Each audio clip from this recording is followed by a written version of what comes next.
Hi, this is Paul.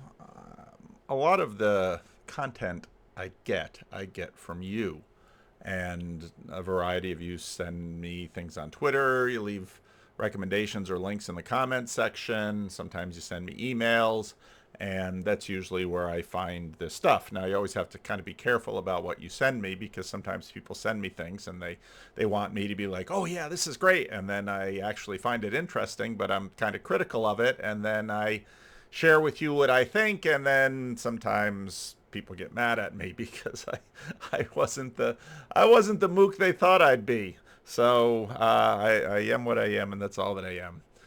But somebody sent me this. Actually, this is the second time more than one person has sent me someone from this Civitas or Kiwitas podcast, which is a fairly new podcast.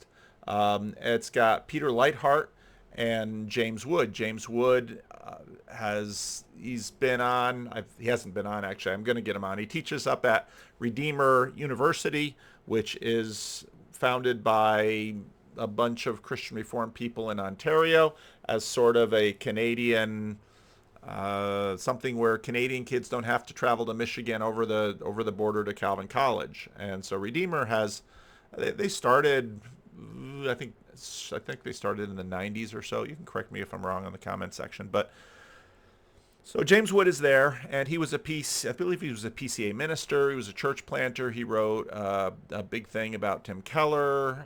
He's been involved in the Winsome Wars, that kind of thing. And I'm gonna have him on. I'm gonna have him on the show at some point, probably after Europe and things settle down, and probably when he doesn't have to grade papers or something like that. We'll have him on.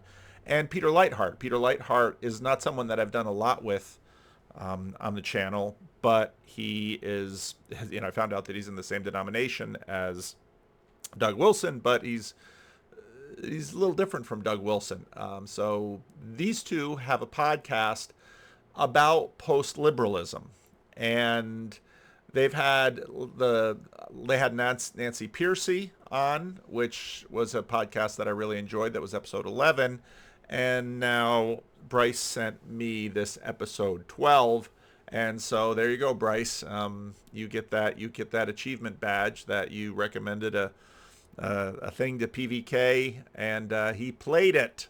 So this was a great conversation with Ross Douthat, and I was really helped by this because I probably hadn't heard someone express a lot of what I was thinking about this whole Christian post-liberal moment as Douthat has. And maybe that's because he works for the New York Times, and maybe that's because that's kind of the community that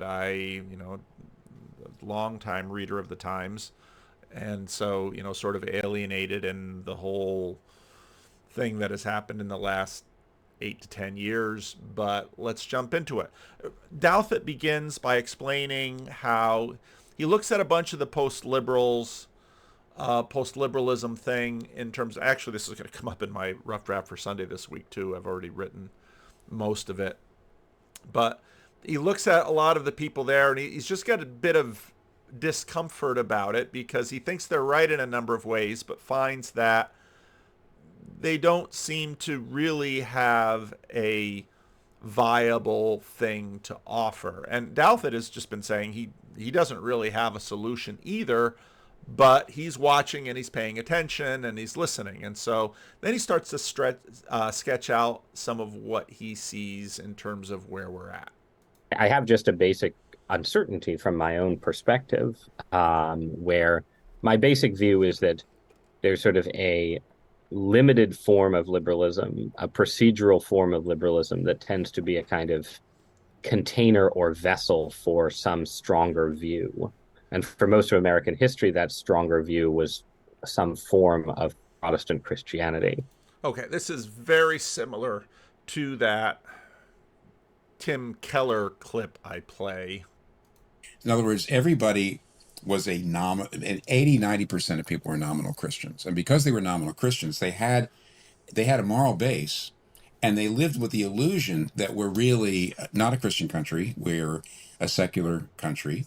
But the fact is they'd never really had to deal with pluralism And that living with the illusion that we're a secular country was really handy in terms of a post-confessional war Reformation place, because we could say, you can come here as a Jew, you can come here as a Muslim, you can come here as an atheist, you can come here from anywhere, and you're going to be fine, because this is a secular country. It's open and it's welcome. But minorities of religious and various stripes very quickly got the sense that, okay, it's kind of open, but not really. I don't really have a place at the table. Jews couldn't join certain things and weren't taken seriously. Again, it wasn't really until the Roosevelt administration that you had Catholics and Jews really participating in government. And so, whereas it was ostensibly sort of secular and people could come in, you know, when the Irish Catholics came in, people were really bothered. And when people from, you know, Southern Europe came in, the Italians and the French and the Spanish and all these Catholics coming in, people were troubled. But ostensibly it was open, but everybody kind of knew the rules. Using liberal democratic, structure. And when real pluralism came along, we found out we couldn't abide it. And so now here's the first thing that happened. The first group of people that actually moved away from liberal democracy into we're going to impose our worldview on you were the progressives.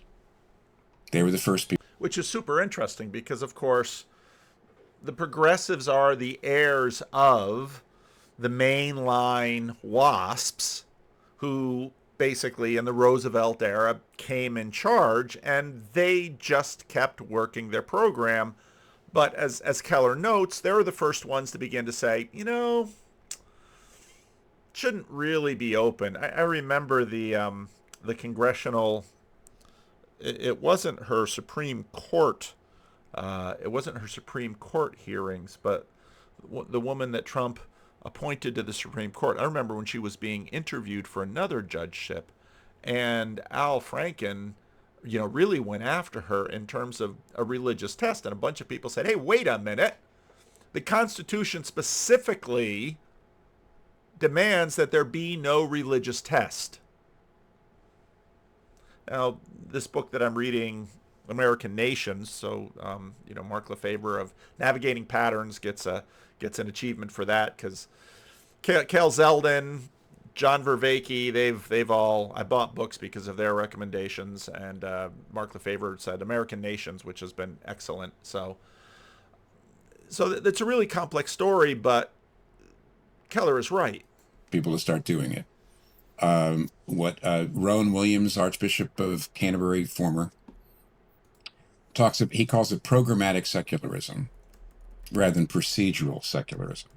In other words, it used to be the government was secular in the sense of being a neutral umpire and said, okay, we want to make sure everybody has a level playing field to make your case and live your lives. But programmatic secularism goes like this.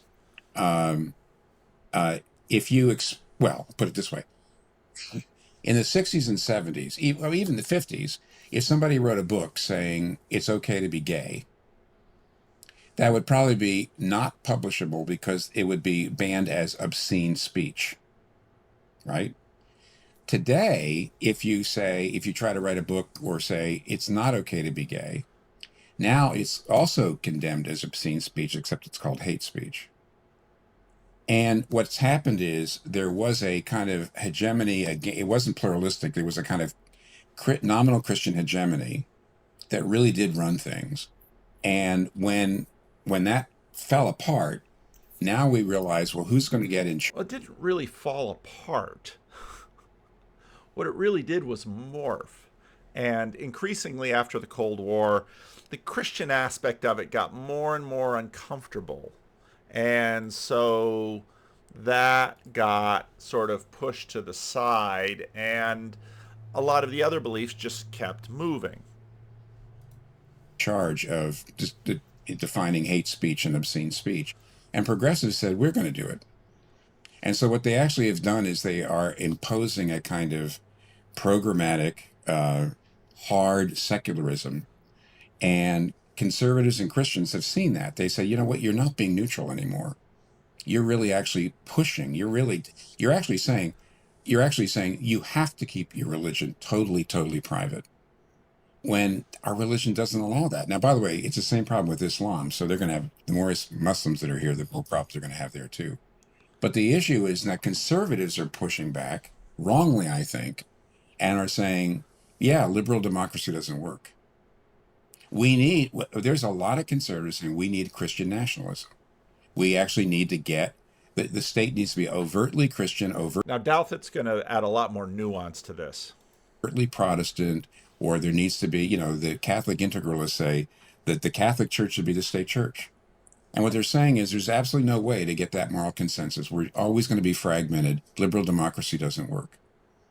And it is a crisis because the fact is, as long as everybody was a nominal Christian, liberal democracy works, and it doesn't. We're not that anymore. Liberal democracy undermined Christianity and religion in general and created the situation where we truly are divided. And now the old liberal democratic proceduralism doesn't bring us together. We're just at each other's throats. We have alternate views of reality, totally different views of reality. My basic view is that there's sort of a limited form of liberalism, a procedural form of liberalism that tends to be a kind of. So he's basically adopting the same language from Richard Rowan Williams, the former Archbishop of Canterbury, of procedural liberalism versus, Keller called it procedural secularism versus programmatic secularism, and there's sort of procedural liberalism versus programmatic liberalism. Container or vessel for some stronger view.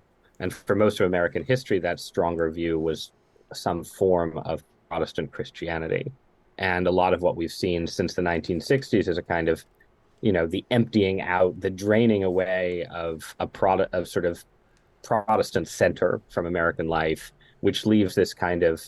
And of course, that Protestant center in American life was this amalgam. It wasn't a pope. It wasn't a church with a hierarchy. It wasn't, let's say, a state metropolitan. It was this interesting amalgam of Protestantisms that together sort of held this together. They were constantly battling. There's sort of a Protestant opponent processing that was always going on between these churches, but they had enough that they agreed on as a base that the majority of people, including groups like the Jehovah's Witnesses, Seventh-day Adventists, Mormons, they all could sort of participate. It was just sort of this invisible Protestant church that kind of held it together, and every now and then a leader would arise. I mentioned Reinhold Niebuhr. Someone was a little upset that I bothered to explain who Reinhold Niebuhr, and H. Richard Niebuhr too, who wrote Christ and Culture, another important theologian in sort of the neo-Orthodox mid-20th century. You had these leaders who emerged, of course, Billy Graham in the evangelical world, but they sort of, it was kind of like an atomic structure where it didn't have a hard shell, sort of like old style atoms were imagined to, but there was enough movement and energy in it that it didn't collapse. And sort of what happens is that the main line decides to give up the religious game in many respects and sort of morph into kind of a secular politics. Some evangelicals sort of follow suit, and of course you had the moral majority and all of that happened, but the religious center has been collapsing while you've got immigration from other parts of the world. You've got a lot more religious pluralism going on, and so the center is sort of collapsing, and what happens, of course, is that what's left of the main line, now that they've sort of given up religion, they continue their political effort, and that sort of becomes the Blue Church. Liberal structure in place, but there's sort of a way that liberalism can become sort of a complete and totalizing worldview unto itself, arguably. But there's also ways in which other ideas can try to infuse themselves into liberalism. And I'm not sure in my And I think Douthat is right in that. I think that's kind of been where we've been, that Roman Catholics have tried to take a step forward and say, hey, we know how to be the center of a culture and a government. We know how to do this. Let us lead. And of course, good number of Roman Catholics on the Supreme Court. Not a lot in the White House. We've currently got a Roman Catholic in the White House, and I'll leave you Catholics to debate your guy in the White House. Of course, in many ways, the irony is that whatever church Donald Trump had in his past, it was sort of prosperity. But when I say prosperity gospel, everybody thinks of sort of Pentecostals, but Donald Trump's, Norman Vincent Peale, that was sort of prosperity mainline religion, and how to win friends and influence people, how to be successful, how to be the elite, how to guide a culture. That's Donald Trump's church inheritance, even though he didn't go to church, which again is part of the whole collapse of the main line. Then Donald Trump sort of starts picking up some evangelical prosperity adopters. Donald Trump is, he looks for anything that's going to suit him and he goes after it. own reading of the signs of the times, what is most desirable is, are you trying to sort of infuse or reinfuse liberalism with Christian ideas if you're a Christian? And I think that's generally my view, because the alternatives seem more both destructive and uncertain. But I don't have the kind of visceral attachment to liberalism that you get from a lot of strong critics of post-liberalism. I think the post-liberal insight that, any society is going to have some set of governing ideas, cultures are going to be, religious in one way or another. In other words, even if you conceptualize secular liberalism as a neutral container, the arena always has its valence, and the arena always has its implicit rules, and those implicit rules are going to push one way or another. And if you look at, let's say, Doug Wilson's videos, that's always what he's railing against, that the arena is tilted. There's no such thing as a level playing field. So evangelical Christian nationalists say you have to seize and remake it in decidedly Christian terms. I would argue that actually the arena as constructed was deeply Christian. It was also deist, because that was a big piece of the founding fathers. It was also classical, and in many ways, it served remarkably well in the United States, quite frankly. It served remarkably well. But the argument that there is no neutral arena, you're not going to get me as a presuppositionalist Calvinist to debate that. No, that is true. As Ross Douthat goes on to talk about, the question is going to be very much practical in terms of you're not asked to. You don't get to just decide, especially not you by yourself or me by myself. You don't get to just decide what is the optimal form and then implement it. We got 330 million of us all in this thing together, and the rest of the world paying deep attention because it's sort of this American empire that everyone else is connected to. So everybody knows way more about American politics than Americans know about everybody else's politics. So yeah. Whatever happens to this present system, it's going to be messy.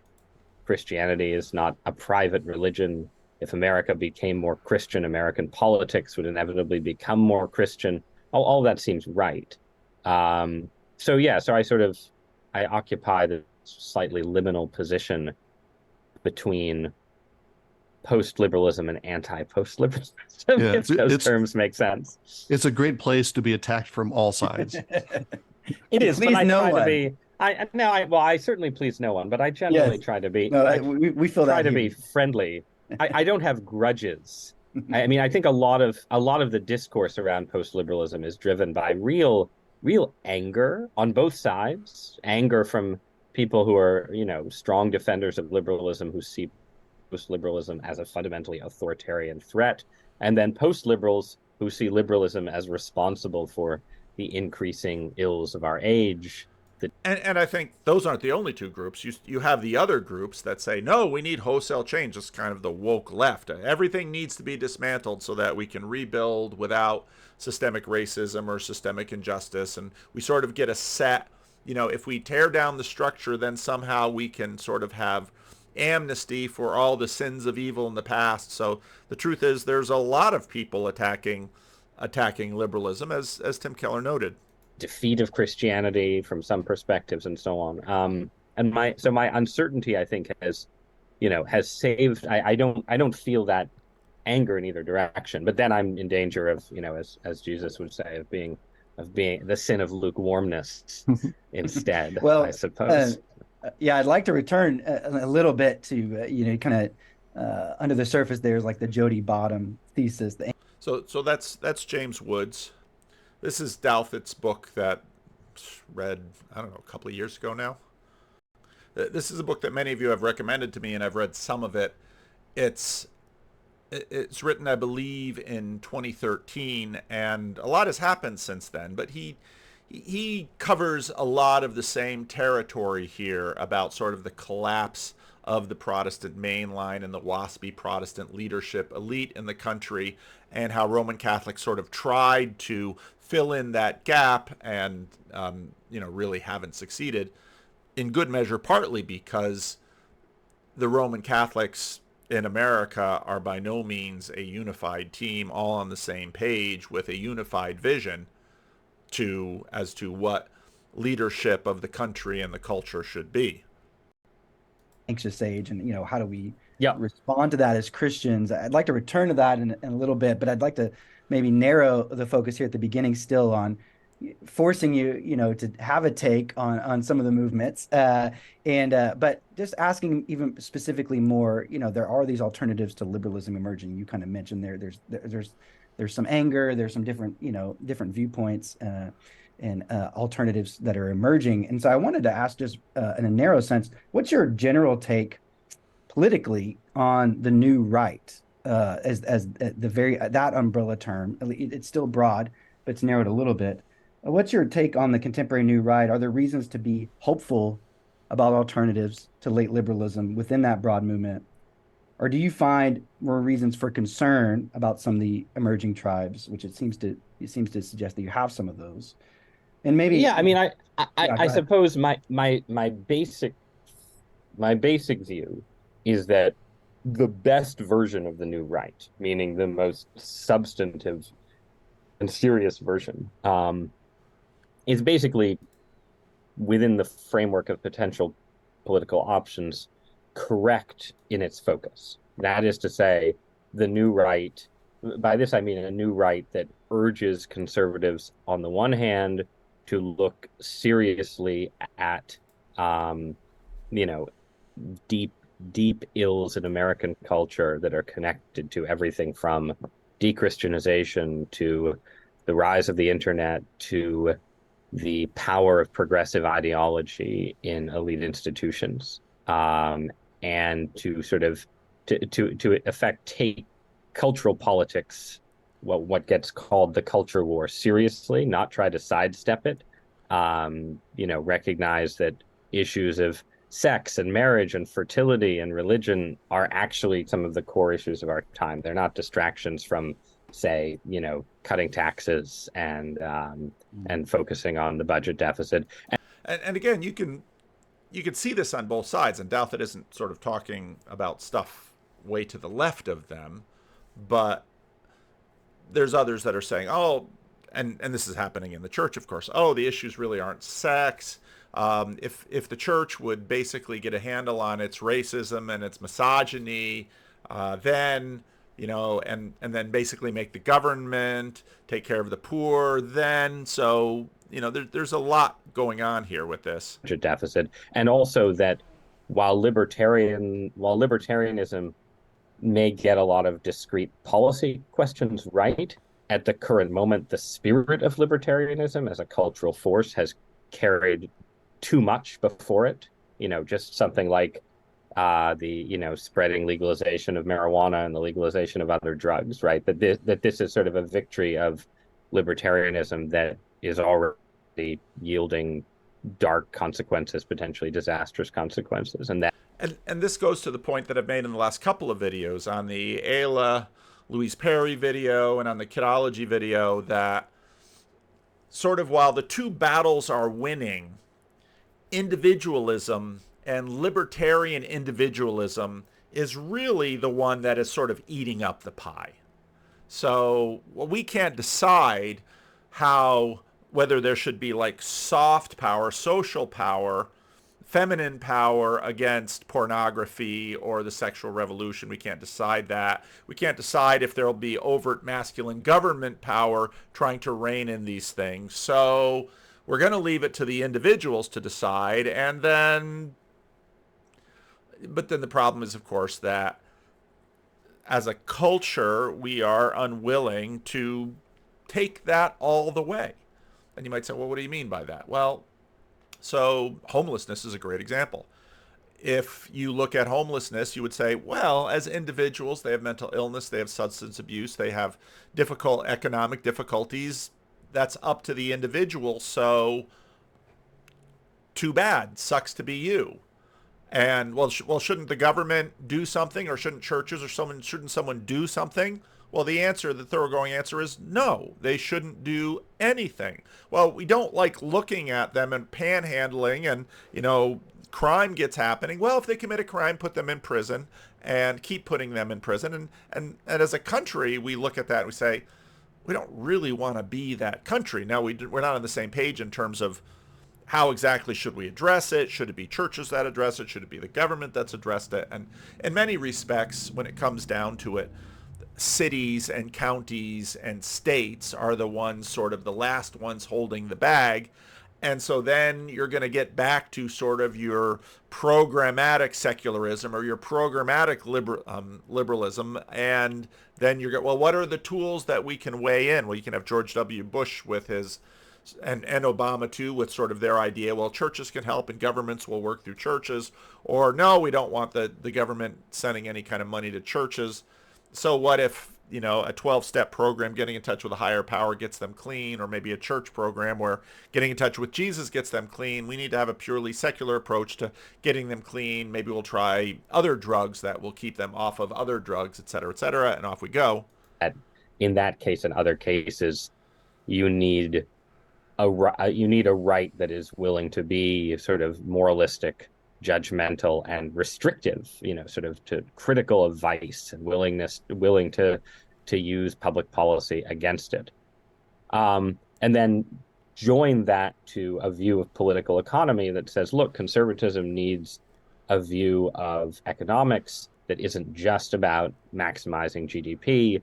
If the current phase of capitalism is, for instance, hostile to child rearing, if it's hostile to sort of industrial jobs. And, it was amazing about as the sexual revolution failed, when it gets to the end of it, basically they all say, what we really need is a culture that really welcomes pregnancy and motherhood, because all of them apparently are mothers of young boys, which was interesting, except for Barry Weiss. She has a girl. But all of the speakers on stage are mothers of young boys, and they're saying things like, well, we need a culture where people sort of, a pregnant woman or someone with a small child gets in line and sort of the line parts and ushers them to the front. And I thought, I've lived in a culture like that. That was the way it was in the Dominican Republic. My wife was pregnant often, and if we were somewhere in public, oh, doña, con permiso, and, just right up to the front of the line, and the best seat on the bus. And, if you were pregnant, had a small child, everybody was there for you. But this is the culture of the Dominican Republic. This had plenty of machismo, and this was sort of an oligarchy, and this had enormous income inequality as a culture and massive amounts of poverty. And so it's like, oh, so maybe mothers with small children will get shown great deference, but you have to sort of ramp up the machismo masculinity if you want that. Is that the trade-off you want? So that men especially might work at and, as wage earners and be able to support as family and so on. Those are areas where where conservatives need to support sometimes a more activist government. And again, not just sort of default, not so much even to libertarianism as just to a kind of like rote supply side economics policy agenda where all you're trying to do is lower the corporate tax rate, lower the top marginal tax rate, and assume that everything else will take care of itself. So I think combining those two ideas, which, to be clear, are actually, I mean, it's quite interesting that, what Douthat sort of lays out there, I think in many ways has subsided, because those were themes I heard from conservatives 15, 10, 15, 20 years ago. Now all the energy on conservatism isn't sort of, let the market sort it out. It's much more activistic, which is a way, again, in terms of Rene Girard, these two groups begin to mirror each other as they continue to combat one another. And the activism on the left, people become activists on the right in order to contend with activists on the left. And again, the opponent processing just continues to scale. For me, these are ideas I've held in some form for most of my professional life. I think they're more urgent at the moment. And I think, again, that's where I think the new right at its best ends up. And that's a good thing. That being said, I think that whether that actually cashes out in a workable agenda for Republican governance of the United States is very much an open question. And I think the strong temptation of the new right, as of many aspects of the right in the age of Trump, is towards a kind of empty posturing, a kind of empty culture warring, a sort of very online politics where, you aren't trying to figure out how to revive marriage and family. You just are going to, own the libs in various ways. And, I don't really see the new right as capable of setting up an authoritarian dictatorship.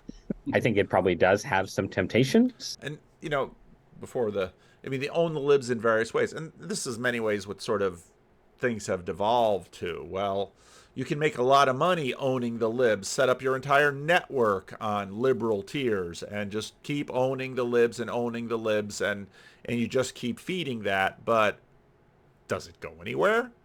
It's just a spectacle.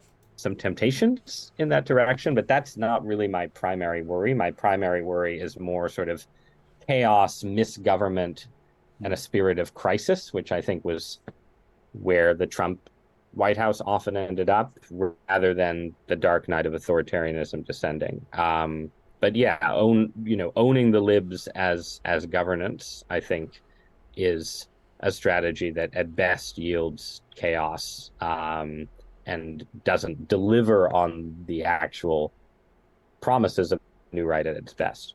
Yeah, I think you're using some of the language that you use in your writing on decadence there in the last couple of minutes. Which are you saying that the new right at its worst gets caught up in the decadence of contemporary society and becomes just another expression of that decadence instead of a resistance to it? Yes, I think that's fair. I think the new right is not the only one, but one form of politics that has emerged as a reaction against stagnation, sort of torpor, repetition, the things that I describe as decadence, declining birth rates, all these kind of things. I think in the world of 2013, there was really no reaction against these forces. And I think a lot of things, new right, Bernie Sanders socialism, even wokeness to some degree, are attempts to sort of grapple with decadence and sort of reinvigorate Western society or American society, restore moral purpose, these kinds of things. And obviously, I think the new right diagnosis is closest to the truth of the situation. I'm not a Sanders socialist. But yes, I to your point, I think there are many ways. Decadence is a very powerful force, and it's very easy to sort of rage against decadence in ways that are themselves just empty. Sort of the empty spasms of a society that's stuck. And you have a funny relationship to decadence too, right? Because you, in some senses, you've mentioned in various places that you prefer it, right, to sort of radical alternatives that can go in pretty dark directions. But maybe that might be an opportunity for us to transition to the Christian responses to. And this sort of is okay. So maybe we don't want to radical. Maybe this is sort of the anti-activist element, that maybe stalemate is better than losing, or even winning and then losing after you win, because the backlash is so severe.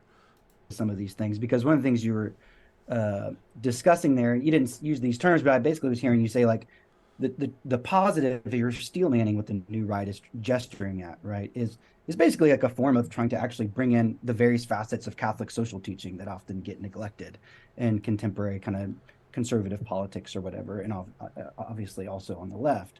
But but so you mentioned that we've entered almost a time where at least political ideas are challenging, are not just stuck in the decadence. Maybe their practice execution is, but maybe now we can at least pivot to some of those ideas, because you've done great work. I think one of your great gifts, as you mentioned earlier, is explaining emergent developments, especially to an audience that would probably be hostile to them. Our audience is probably less hostile to at least this part of the conversation, but they're probably unfamiliar with some of the terms that you've used. And I'm referring to you, I think. I'm going to jump forward in this a little bit. Could I go back to something you said earlier, Ross? And this is kind of would be I suppose an integralist counter.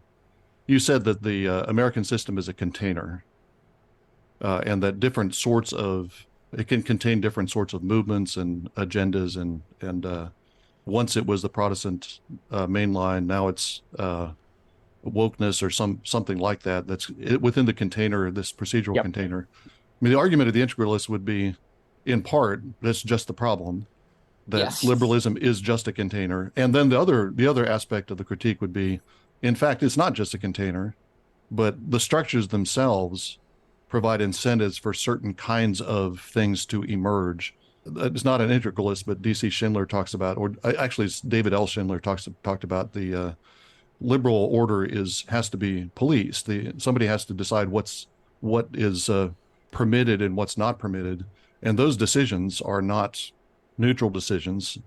The umpire has some stake in the decisions that he's making.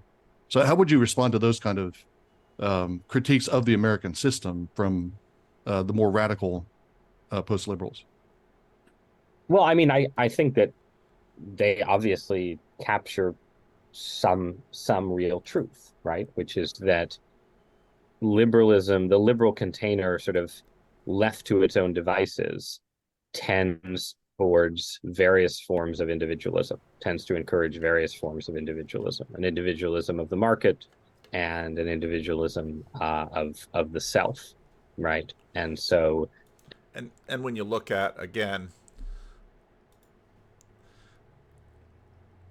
it was interesting watching them debate the sexual revolution, struggling to sort of say, okay, well, what is the essence of the sexual revolution? And in the end, it comes down to individuals get to try to do what they want. Okay.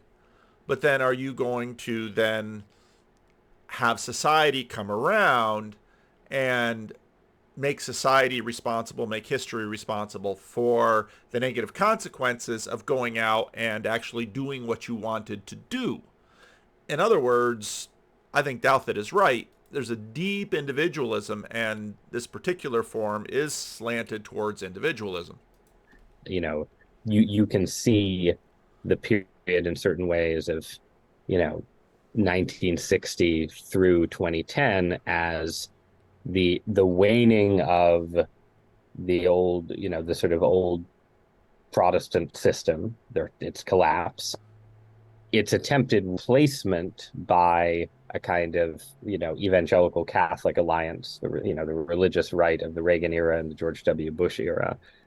The failure of that effort And in the failure of that effort, the triumph of a kind of homo economicus, where, a sort of where the assumption is you're a consumer, you're a sort of nurturer of this private self. There's a kind of implicit Gnosticism, right? That, the sort of there's a kind of secret you that everyone needs to get in touch with. That's the God within themselves.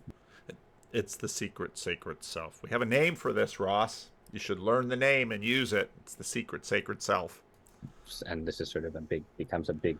It's always and this again with the Hans Georg Mueller. You go from sincerity, which I'm not sure it's a great choice of word, but basically, your duty is to fulfill your traditional roles in family and society, to authenticity, where it's trying to express the secret sacred self. And now we're leaving that because it's sort of being blown away by social media. The secret sacred self looks increasingly difficult to find, and so all we have left is pro-felicity and inhabiting the screens all over with horcrux of ourselves. Been there in American religion, but becomes a bigger and bigger part of it as Christianity diminishes. So I think that account is fair, that those trends are in some way reflective of certain incentives within the liberal system. I think the response from someone who is not a fully convinced post-liberal might be twofold, right? One is to say that, okay, is this, yes, this is things have worked out in this particular way, but have they worked out in this particular way simply because of, sort of philosophical ideas contained in John Locke or James Madison that inevitably were going to work out this way? Or is it that Christianity was in fact quite capable of policing American liberalism until we invented the interstate highway, the birth control pill, and the internet, right? And so then you get these various technological shocks that weaken Christianity in various ways, but it's not clear that, if that sort of there's a philosophical answer to them immediately.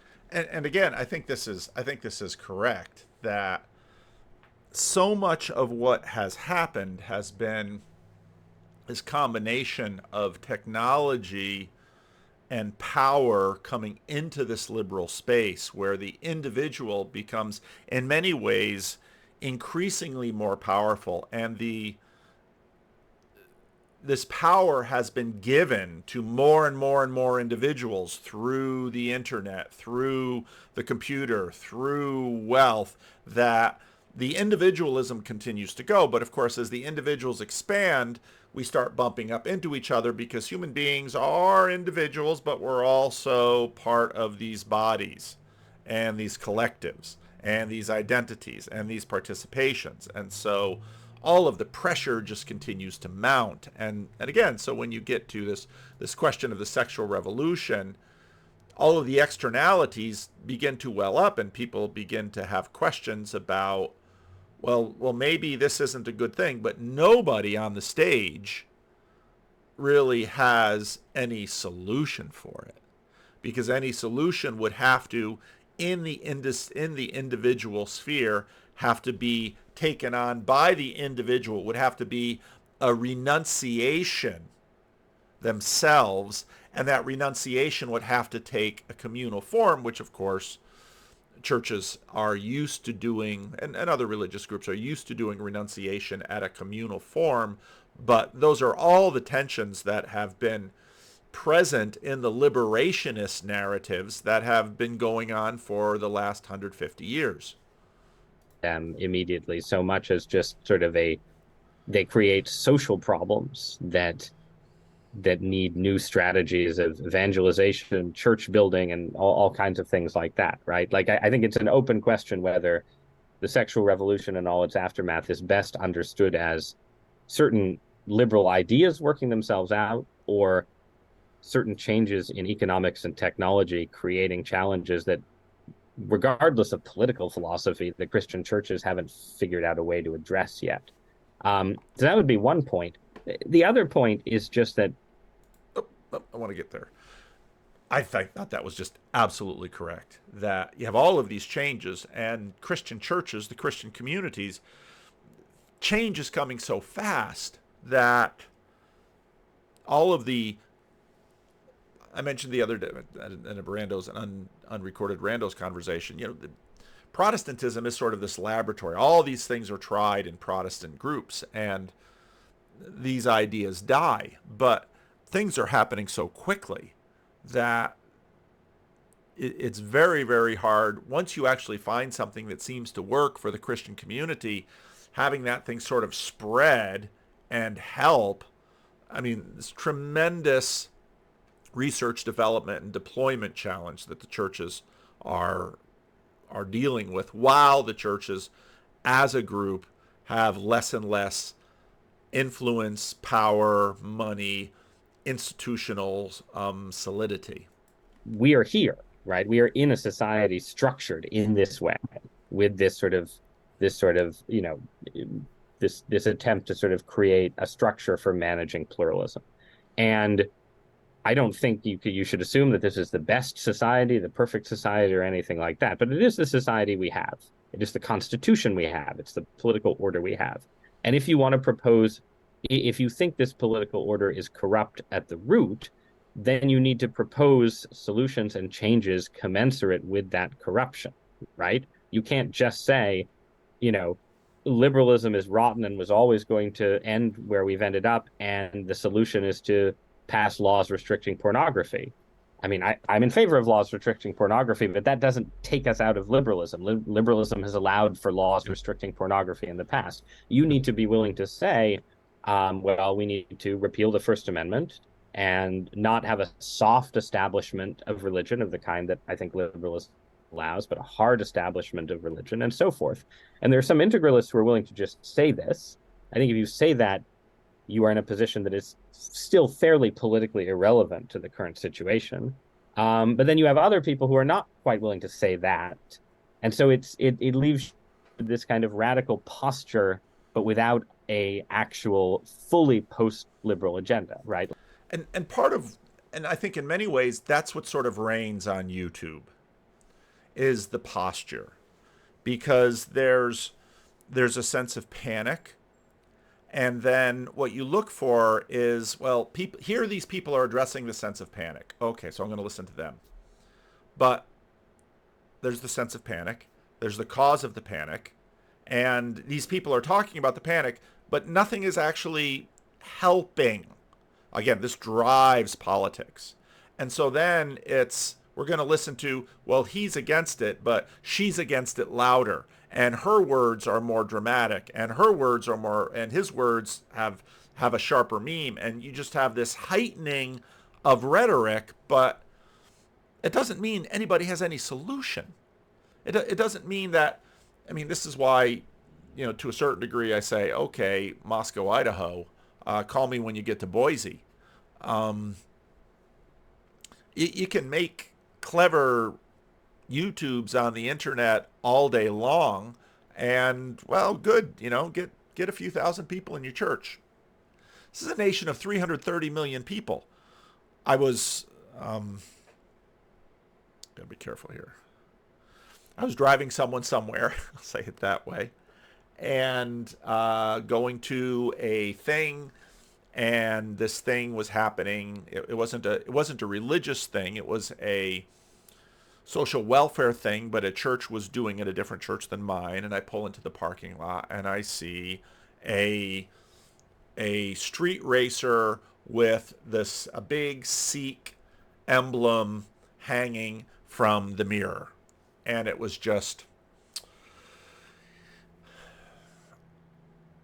in 2003, Time magazine called this little corner of Sacramento the most diverse area in America. There's so much economic diversity, so much religious diversity, so much thought and idea diversity. Right here, you have so many religions, and they're all right here. And I just thought, I was listening to this while I was doing that driving, and I thought, yeah,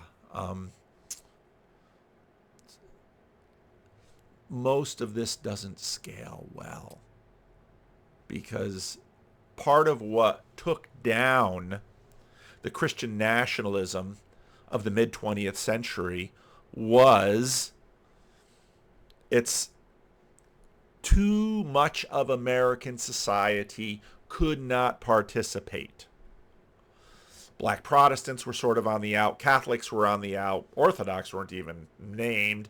Muslims were such a tiny group. In the counterculture then in the 60s and 70s, you have sort of American New Age religiosity with Hinduism, Buddhism. My neighbor right next door is ethnically he's Indian and religiously he's Hindu, but he lived for a while in Fiji, and then a couple of decades ago Fiji decided that there were way too many Indians running around, and so they kicked them all out.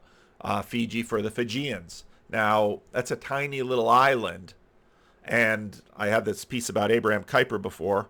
Where's Abraham Kuyper now? But the Netherlands at the beginning of the 20th century, with maybe 5 million people, of which maybe half are Reformed, and Reformed's kind of splintered, but you've got the Roman Catholics there to kind of give the Reformed a bit of cohesion. At least we're not Catholic.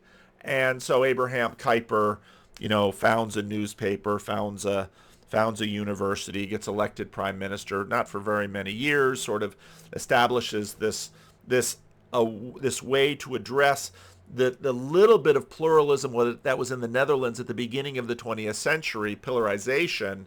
And when you look at something like the United States through the eyes of the multiple nations, the Deep South, the New France, the Midlanders, the Greater Appalachia, Yankeedom, the Far West, El Norte, the Left Coast, all of these different nations,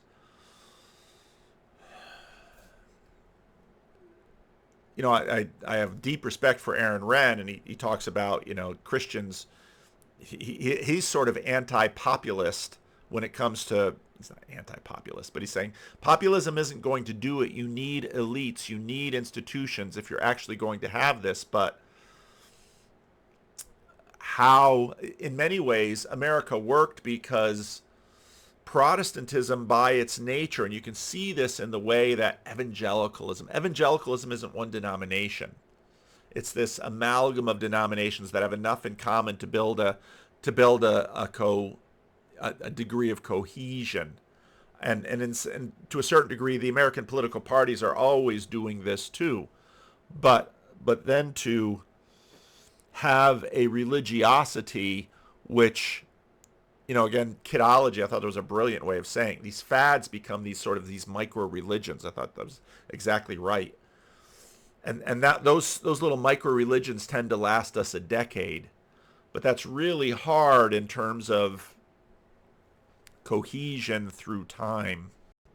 Agenda, right? Like, how do you get from here to the Empire of Guadalupe, right? To take the sort of joking or is it phrase that gets thrown around, right? Like the most holy North American Union of, et cetera, right? Like, America is a pluralist society. It's not a Catholic society. It's a Protestant society, maybe at its root, that's now deeply pluralist. You're not going to impose Catholicism through the force of, whatever institution within current modes of government. So what in fact are we really talking about with this critique? And that's what I'm uncertain about. But I feel like I'm often prodding post-liberals and integralists to sort of say more fully what they mean or think on that front. I think that's a good point too. And I think Douthat is dead on right there, that most of what people are sort of proposing, okay, we can get together to, keep penises out of women's bathrooms and locker rooms, and we can get together to maybe put some more limits on abortion, and we can sort of then become these tiny micro religions that may all sort of get around, and that's sort of, again, the Protestant way. But as modernity recedes and liberalism gets threadbare, that sort of lowest common denominator that was sufficient to sort of keep an amalgam of semi-cohesive cultures together, even given all of the diversity, the historical diversity of these states. Let's see if I can pull up that. Yeah, there's the map.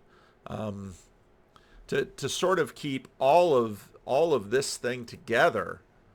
Well, wow. It's amazing we've done as well as we've done so far. Part of what I've been thinking about watching the Middle Eastern conflict is, for a long time, the two-state solution. And that increasingly seems to be dying a death, and its time has come and gone, but there's no viable alternative. But what you wind up having in terms of a map of the world, and last year, my trip to Europe, it was the first time I'd ever been in Europe. I mean, I was just sort of shocked that, okay, we were in the Netherlands, and then we drove out of the Netherlands, and then we were in Germany, and we're down, or Frankfurt, and so we're heading to Mannheim. That's where the event is, in Mannheim, and these are tiny places. And, well, the UK, they're an island, so they have different money, and they have a different language, and in Amsterdam and in the Netherlands, I can sort of use my phone to pay for things. But once we got to Germany, it was like cash is king. And that's probably because of the taxes. But you see all of these little countries, all of these tiny little places. And you say, this is the answer? All these tiny little nations? And this sort of works because, well, you've got, Russia and Ukraine. I mean, to what degree can Ukraine actually continue to hold off the Russians? Well, obviously only with the help of, Germany and America and a bunch of other things. But and you've got, so yeah, you want to have America sort of devolve into all of these little nations. Well, that's not really going to work so well. And I mean, just look at Canada. The Midlands sort of start in lower New Jersey and go all the way to Nebraska, and then go up through Iowa and the Dakotas and Ontario. And there's a reason people want to be part of a bigger thing, because if you're part of a smaller thing, bigger things are going to eat you. Even just the tip of Florida, part of Spanish Caribbean. Yeah, that's right, El Norte. I was listening to a Peter Zeeland thing, and he was talking about how, yeah, El Norte is fairly, he didn't use that term, but El Norte is fairly well. But if America's going to no longer have China to outsource our cheap manufacturing, Mexico is sort of the next best place to find the labor. But we don't have all of the rail ties further deeper into Mexico City, and into El Sur in Mexico. So, I mean, yeah. Well, I would definitely recommend listening to the whole thing. There's lots more good stuff. It's a great podcast. Check it out. Add it to your diet. I haven't listened to some of the earlier episodes. Oh, Brad Littlejohn, I know him. DC Schindler is on there. So, yeah, it's very much right up the alley of a lot of people here in the corner, at least those who want to talk about the thinky-talky political type things. So check it out. Have a listen. Leave a comment. The pace of videos is going to change soon. Some people are organizing something for Wednesday next week in terms of Amsterdam, maybe Thursday in The Hague, and then Friday to Sunday is the German festival. Links are down below. After the German festival, I fly to London and participate in Peterson's ARC conference. And after that, I don't know if you've got ideas, or if you've got a estuary or something, contact Tayo. Find him on the Discord server. Tayo and John Lumgar, I think, are sort of putting things together. Someone mentioned, come up to Edinburgh. So if things don't fill in too much, I'd like to get over again to Oxford to see some Lewis stuff. So I've got a few days in the UK before I leave, and hopefully if you're in the UK, we can sort of ad hoc organize some things, and I can get to see some of you again, or see some of you for the first time. probably sort of in an estuary format. I think that's probably how we'll do it. So yeah, video production is going to slow down. I'm probably going to try to post a bunch of stuff in the membership section. Again, more personal stuff. I'll probably do some conversations with some people there. And yeah, so the pattern of the channel will change. And then after 2 weeks, continue back more as it is. So leave a comment. Let me know what you think.